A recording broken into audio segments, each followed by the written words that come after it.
Hello everyone, welcome to exam B. Student बहुत स्वागत है आप सभी का एग्जाम बी के इस प्लेटफॉर्म में to make your preparation 50% faster. मेरा नाम है Kailash Tiwari, ex FO Union Bank of India. So दोस्तों, सिडबी एक बहुत अच्छी अपॉर्चुनिटी लेकर आया है एमबीए स्टूडेंट्स के लिए और बैंकर्स के लिए। अब मैं ये क्यों कह रहा हूँ कि एमबीए स्टूडेंट्स के लिए और बैंकर्स के लिए ही ये एलिजिबिलिटी के अकॉर्डिंग डिफाइन हो रहा है। अगर आप देखेंगे सिडबी ग्रेड ए और ग्रेड बी, मतलब जिसको हम बोलते हैं असिस्टेंट मैनेजर और मैनेजर, इस पोस्ट में रिक्रूटमेंट लेकर आया है, स्पेशलिस्ट में भी और जर्नलिस्ट में भी। बट यहाँ पे इन्होंने इस जो एलिजिबिलिटी है वो बाकी एग्जामिनेशंस की तरह नहीं रखी है। मतलब ऐसा नहीं है कि graduate in any stream can apply और एक्सपीरियंस भी रिक्वायर्ड है। तो यहाँ पे अगर आप देखेंगे तो ग्रेड ए के लिए या तो सीए या तो फिर एमबीए स्टूडेंट्स एलिजिबल है अगर उनके पास एक्सपीरियंस नहीं भी है तो। और सिमिलरली ग्रेड बी में तो कोई भी सब्जेक्ट से आपका ग्रेजुएशन हो बट आपके पास 5 ईयर का एक्सपीरियंस होना चाहिए, तो यहाँ पे बैंकर्स एलिजिबल है। तो अगर आप देखेंगे ब्रॉडली ये अपॉर्चुनिटी किसके लिए है, एमबीए स्टूडेंट्स के लिए और बैंकर्स के लिए। सिमिलरली बाकी स्टूडेंट्स भी अप्लाई कर सकते हैं यहाँ पे, बट उनके पास 2 ईयर का एक्सपीरियंस होना चाहिए, वो हम देखेंगे अभी।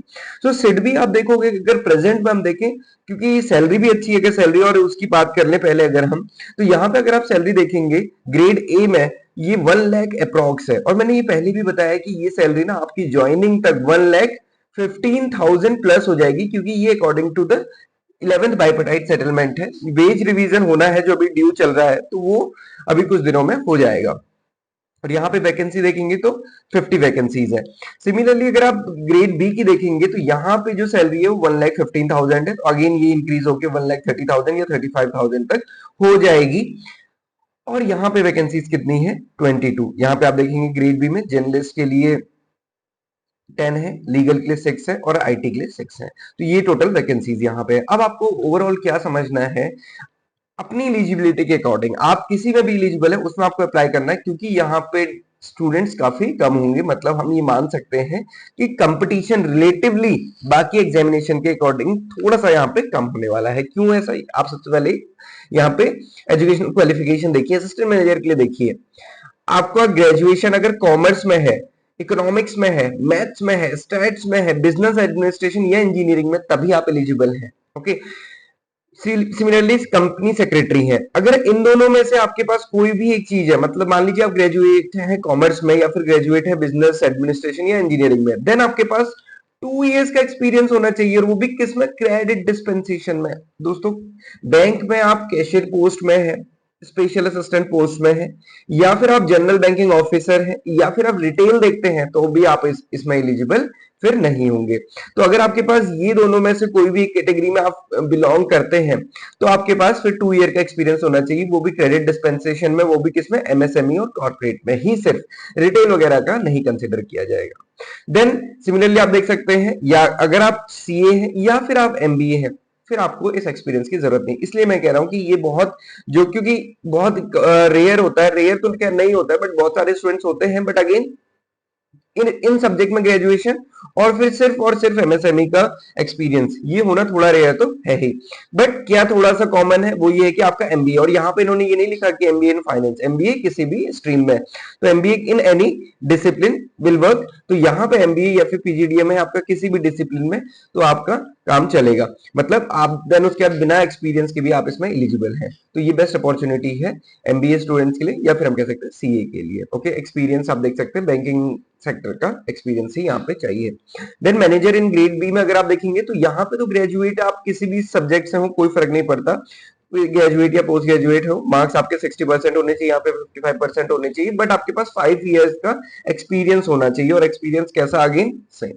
ओके, तो ये थोड़ा सा ध्यान रखना है। इसलिए ये अपॉर्चुनिटी किसके लिए ज्यादा अच्छी है, एमबीए के लिए, और जो जिन स्टूडेंट्स को या जिन एस्पिरेंट्स को 5 साल से ज्यादा हो चुके हैं बैंक में। अब एग्जामिनेशन पैटर्न भी आप देखेंगे तो अगर ये पूरा का पूरा किस पे बेस्ड है, एमएसएमई बेस्ड एग्जामिनेशन। आप देखिए, इंग्लिश के 20 क्वेश्चंस होंगे, 30 क्वेश्चंस होंगे, रीजनिंग के 25 क्वेश्चंस होंगे, क्वांट्स के 25 क्वेश्चन, कंप्यूटर नॉलेज के 20 questions, GA with special reference to banking and financial sector 20 questions होंगे, MSME policy regulatory legal framework finance and management 30 questions.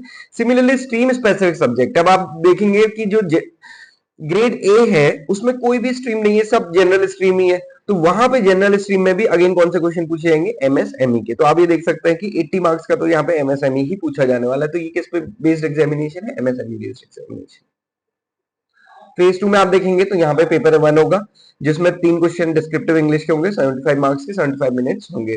Paper 2 अगर आप देखेंगे तो अगेन ये किस पे बेस्ड है, एमएसएमई पे, मतलब जिससे रिलेटेड ऑब्जेक्टिव क्वेश्चन पूछे गए थे फेज 1 में, उसी से related objective plus descriptive question पूछे जाएंगे फेज 2 में। अब आप यहाँ पे देख सकते हैं, देखिए policy, regulatory, legal framework, finance and management, MSME financing, KYC, NPA, IRAC, credit risk assessment.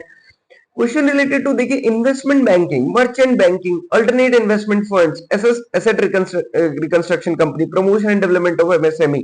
अब देखिए कितना वास्ट उन्होंने रखा हुआ है ना, तो ये सारी चीजें आपको पता होनी चाहिए। ऑब्जेक्टिव क्वेश्चंस होंगे इससे रिलेटेड 50 मार्क्स, 50 क्वेश्चंस 75 मार्क्स के। सिमिलरली 10 क्वेश्चंस होंगे जिसमें से कोई भी 4 क्वेश्चन आपको अटेम्प्ट करने होंगे और ये 50 मार्क्स का होगा। तो दोस्तों ये है एग्जामिनेशन पैटर्न। तो डेफिनेटली थोड़ा सा डिफिकल्ट है, बट अगर आप देखेंगे तो बहुत कम स्टूडेंट्स इसमें होंगे स्पेसिफिक, और क्योंकि ये एग्जामिनेशन पैटर्न भी डिफरेंट है ना, हर कोई ये टारगेट नहीं करता है, इसलिए आपको ध्यान रखना है कि आपके लिए अच्छी अपॉर्चुनिटी है। बैंक में आप जॉब करते हैं, क्योंकि यहाँ आप जॉब करेंगे तो ये AIFI है, ऑल इंडिया फाइनेंशियल इंस्टीट्यूशन, जो आपको बाकी सारे बेनिफिट्स देता है। तो इसका कोर्स आपको हमारे पास मिल जाएगा, तो आप कोर्स अवेल कर सकते हैं for your comprehensive preparation. This is all for today, thank you for watching this video and have a great day.